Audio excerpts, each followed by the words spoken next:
There is an old saying whispered in the villages of West Africa, passed from grandparent to grandchild around firelight long after the sun has gone down. It goes something like this: the man who runs to a witch doctor for wealth is the same man who will one day run from him in terror. Most people hear this warning, nod their heads, and promptly forget it the moment hunger sets in, the moment debts pile higher than the roof, the moment a neighbor builds a new house and drives a new car without any clear explanation for how. That is exactly what happened to a man we will call Emeka, a farmer from a quiet village on the edge of a green valley, whose story has been told so many times that the edges of it have grown sharp enough to cut. It is a story about greed, about desperation, and about the kind of bargain that looks like a blessing right up until the moment it destroys everything you ever loved. Emeka was not a bad man. That is the part that makes this story difficult to dismiss, because it is easy to imagine a greedy villain getting what he deserves. But Emeka was ordinary. He worked his land from before sunrise, coaxing cassava and yam from the soil with hands that were always cracked and tired.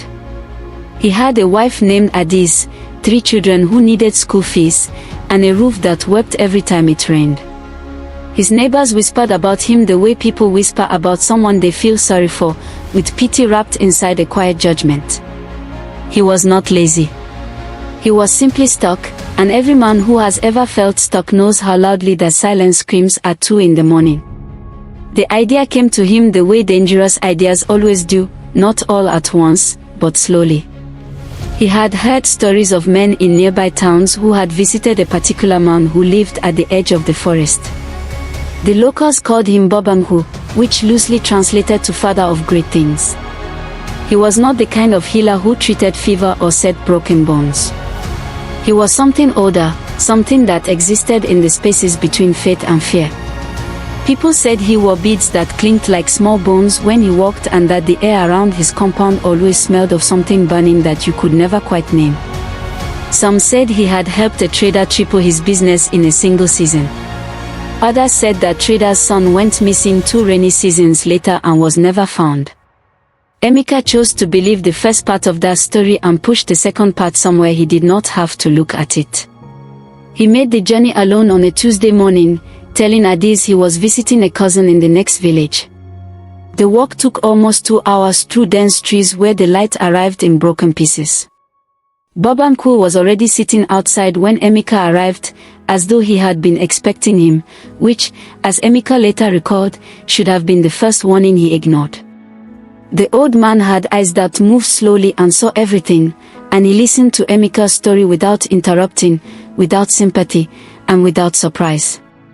When Emeka finished speaking, Baba Nkwu simply said that wealth could be arranged, that the river of fortune could be redirected to flow toward any man willing to pay the cost of digging the channel. The terms were laid out plainly, which Emeka would later say was the strangest part. There was no riddle, no mysterious scroll, no ceremony full of dramatic fire. Baba Nkwu simply told him the price, stated it the way a market seller states the price of fish. The charm would work for 7 years. During those years, Emeka would prosper beyond anything he had ever imagined. But he must never, under any circumstances, speak of where his wealth came from. He must never question it, never share its origin, and never look back toward the forest on a night when the wind blew from the east. Emeka agreed to everything before he even finished processing the conditions. The hunger of desperation does not wait for wisdom. The first signs came within weeks. A distant relative contacted him about an unused plot of land that could be bought cheaply. Emeka, who had scraped together just enough through a small loan, purchased it, and within months, a road development project meant that land tripled in value. He sold it, invested in a small transport business, and watched money arrive in his life the way rain arrives after a long dry season, suddenly and from every direction at once. By the end of the first year, the cracked roof had been replaced. By the second year, the children were in a private school in the city. By the third year, Emeka had become the kind of man whose arrival at a gathering caused other men to straighten their backs. Adaeze noticed things that Emeka could not explain away. She was a sharp woman, the kind who had learned to read silence the way some people read books. She asked questions he deflected. She prayed in ways that felt pointed, as if her prayers were small stones being tossed at something she could not see but could feel. He told himself she was just adjusting to their new life. He told himself this so many times that it almost became true. It was in the 5th year that the edges began to fray. Small things at first. A business deal that should have been simple collapsed in a way that made no logical sense. One of the trucks in his transport fleet was involved in an accident on a clear dry road with no other vehicles present. His eldest son, a bright and cheerful boy who had never been seriously ill, began waking up screaming from nightmares he could not describe. Emeka went to a pastor, then to a hospital, then to another pastor. Nobody could find anything wrong, which, in its own terrible way, was the most frightening diagnosis of all. He had broken one of the rules and he had not even noticed he was doing it. In a moment of pride at a family gathering, he had let slip a hint of something, a knowing smile in response to a question about his success that communicated far more than words would have. The seal had cracked. And once a seal cracks, the thing held inside does not leak out gently.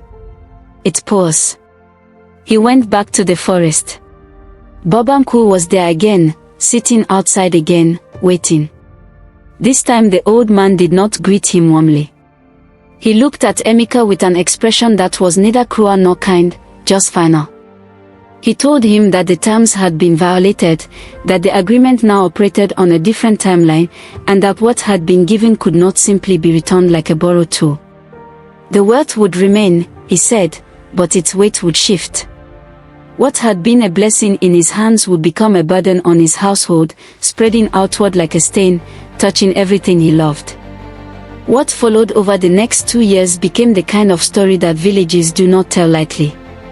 It was not dramatic in the way of films or folklore with lightning and transformation. It was worse than that. It was slow. The business declined in ways that accountants could not explain. Relationships that had held for decades developed quiet cracks. Adaeze stopped asking questions not because she had found answers, but because she had found something worse, the understanding that some doors, once opened, do not close just because you walk away from them. Across Africa, from Nigeria to Kenya to Tanzania, stories like this one form a living thread in the fabric of oral tradition. Researchers who study belief systems on the continent have found that the concept of obtaining wealth through forbidden spiritual means carries with it an almost universal moral framework. The prosperity that arrives through such means is always described as temporary, always conditional, and always more expensive at its conclusion than at its beginning. Communities have preserved these narratives not as entertainment but as instruction, as a way of mapping the relationship between desire and consequence. Emeka eventually lost most of what he had gained, but the real loss, as his daughter would say years later, was not the money or the business. The real loss was the man he had been before he walked into that forest, the tired, struggling, ordinary man who had still been whole. Because that man had carried his difficulties with a kind of dignity that the wealthy version of himself never learned to replicate. Wealth gained through shortcuts does not build character. It borrows against it. The elders in Emeka's village have a final word on stories like his, and it is not a dramatic curse or a prophecy. It is simply a question they ask young men who complain that life is moving too slowly, that others seem to be accelerating past them, that there must be a faster road to where they want to go. The question is this: do you know where that road leads at the other end? Because every road leads somewhere. And the roads built in desperation, paved with compromises you cannot take back, have a way of arriving at destinations you would never have chosen on your own.